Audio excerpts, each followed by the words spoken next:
Hey everybody, it's Rosalie Elliott. Welcome to the Ultimate YouTube channel. We go all around the world to explore music and psychology. I'm honored you're here. I got a few brand new things on my radar that I want to check out. My husband has been telling me to listen to James Blunt, Monsters, to dive deep and fully. And then I saw a thumbnail pop up of the charismatic voice reacting to it. Shout out to the charismatic voice. And it put it back on my radar because I had forgotten. So I'm going to listen to it myself and see what this is all about.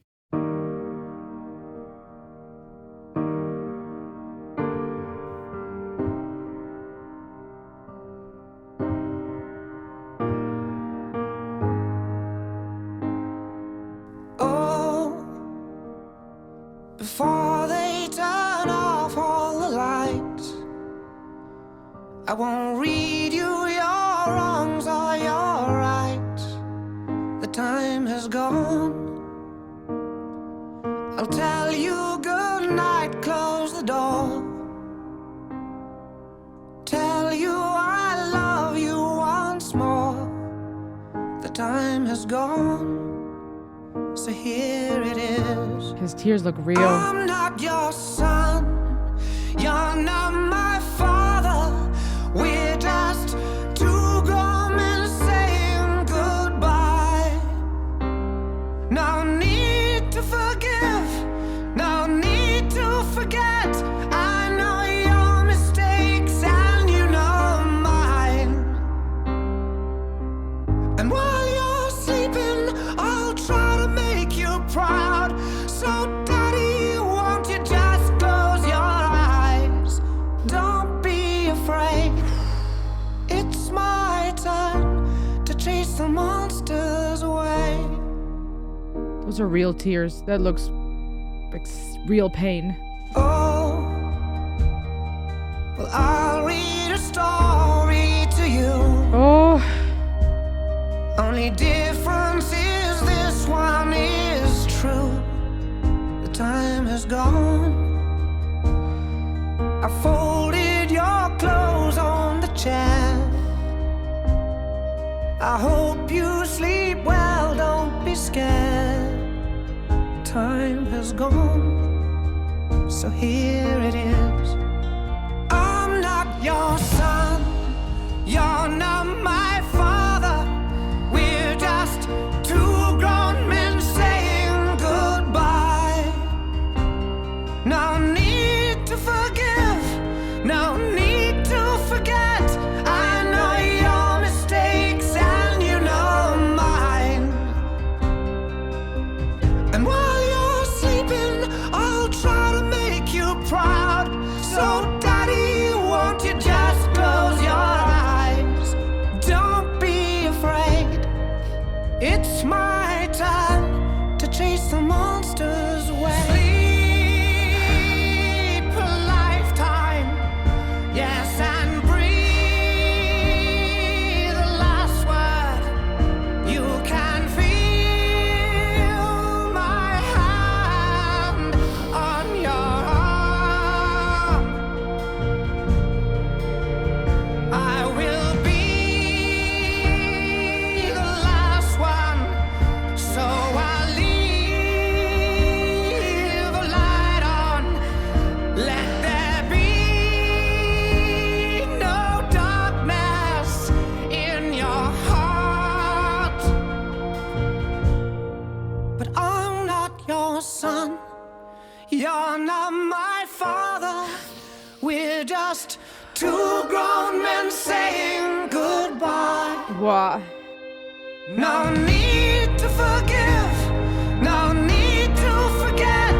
I know your mistakes and you know mine. And while you're sleeping, I'll try to make you proud. So daddy, won't you just close your eyes? Don't be afraid.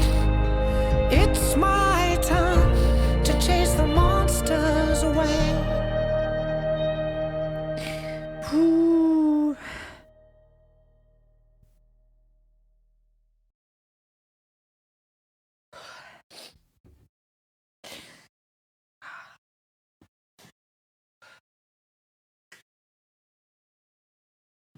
Oh.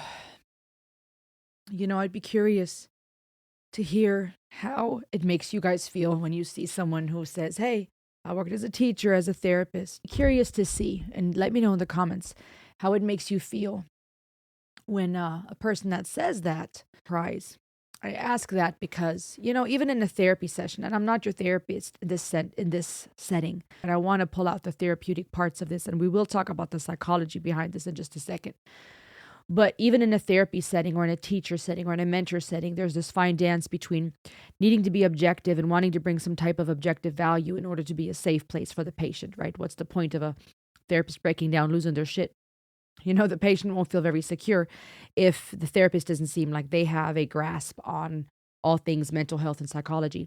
But at the same time, there's also this dance between the need for authenticity and honest human emotion, because I think many people don't just want to be a case number with a doctor, therapist, or professional in any setting that feels like they have everything figured out. That part, that extreme, that flip side of the spectrum sometimes makes people feel unsafe as well because there's no human relationship. So there's something to be said for authenticity in my mind, where we can talk about our emotions, we can be honest, and we can talk about how something makes us feel and dive into that emotion, explore that emotion.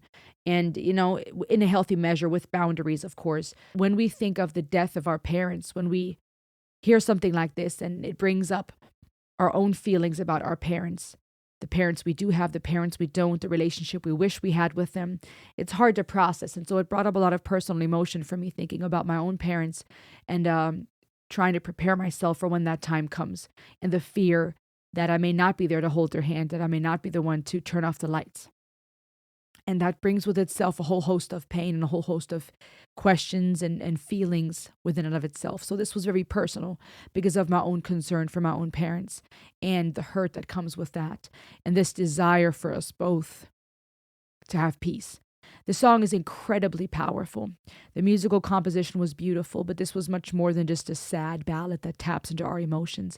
Even the way that he used his voice, at times when he went into these high places, almost thin, almost forced and pressed, were so authentic, the way that we would sing if we were at the verge of tears or really hurting and really trying to find some type of peace. It wasn't some wonderful vocal box opening where, he's tapping into his full range and just letting out all his, ability and showcasing his vocal range. That was not what this song was for. It wasn't meant for the runs and the rasp and the great vocal performance and, showcasing how his voice is. Even though he has a great, very distinct and beautiful timbre, here, it felt like it was very real, thin at times, forced and pressed at times. The way that our voice becomes raw when we're trying to sing under tears, when our emotions are literally pressing on our vocal cords.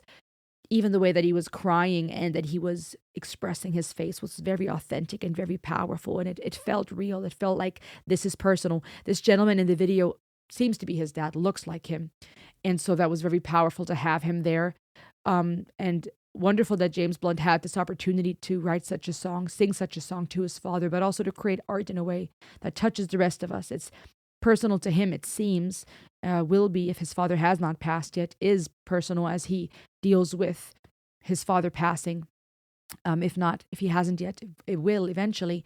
But it's such a powerful song that really is this gift to all of us, allowing us to process if we have lost a parent, but also process what it will be like ahead of time. And that's an incredible gift, especially if you haven't lost your parents yet, being able to come to some type of peace and hopefully either make amends or find some type of light so that there is no darkness left in your heart when the time comes. The lyrics that say, "I'm not your son, you're not my father," is incredibly powerful, because when we look at death and life and our existence from a grander perspective, all those titles fade. At that point, you are no longer the child or the parent. At that point, it's two people in the room who are saying goodbye. And it's not about each other's faults and each other's successes. It's no longer about counting rights or wrongs. And that was interesting language because, even as kids, the parents often teach their children, two wrongs don't make a right. Do what's right. Don't do what's wrong. But as parents, we also make a lot of mistakes. And so to say, I'm not counting your rights or wrongs, this is not about keeping score anymore.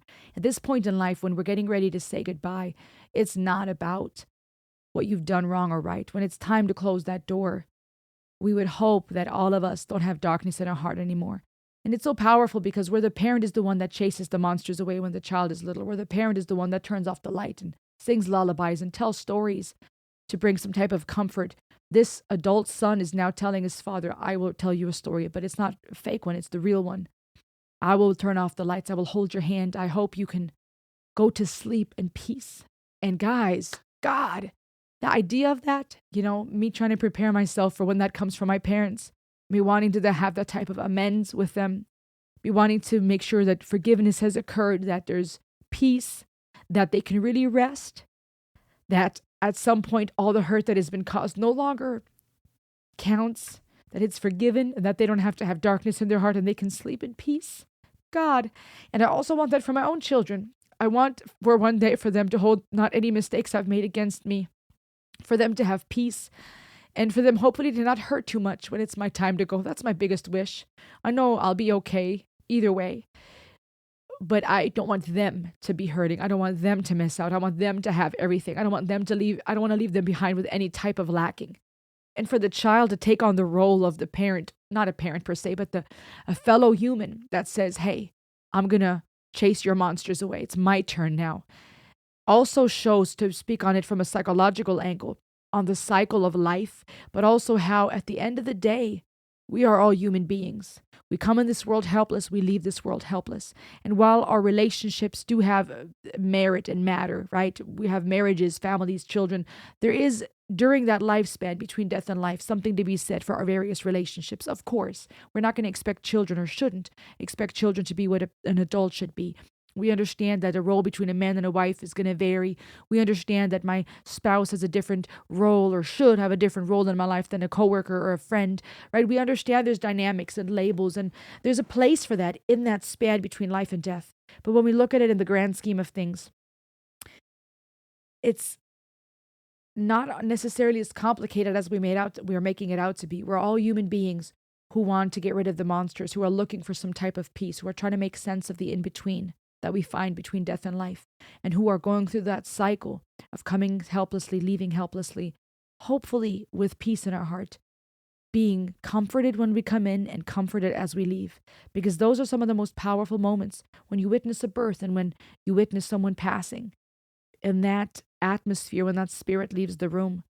Guys, this is a heavy song, and it's powerful psychologically to have a song. I've never heard a song like this. A song that really deals with grief and that relationship, particularly of losing a parent, of laying your parent to rest. James Blunt is an amazing storyteller.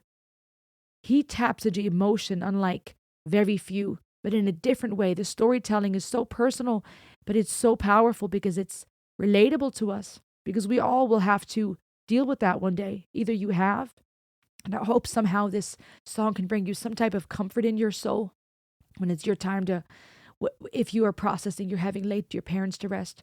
Or hopefully it can be some type of comfort as you're preparing for that, or when the time comes for you to be able to have some type of peace and to understand there comes a time when it's no longer about right or wrongs. We lay them to rest and we hope they sleep in peace. So we can also have peace, because we want our children to do the same for us. It's this circle of life. This is powerful and heavy. What do you think? Subscribe and let me know in the comments. I'll see you on the next ride.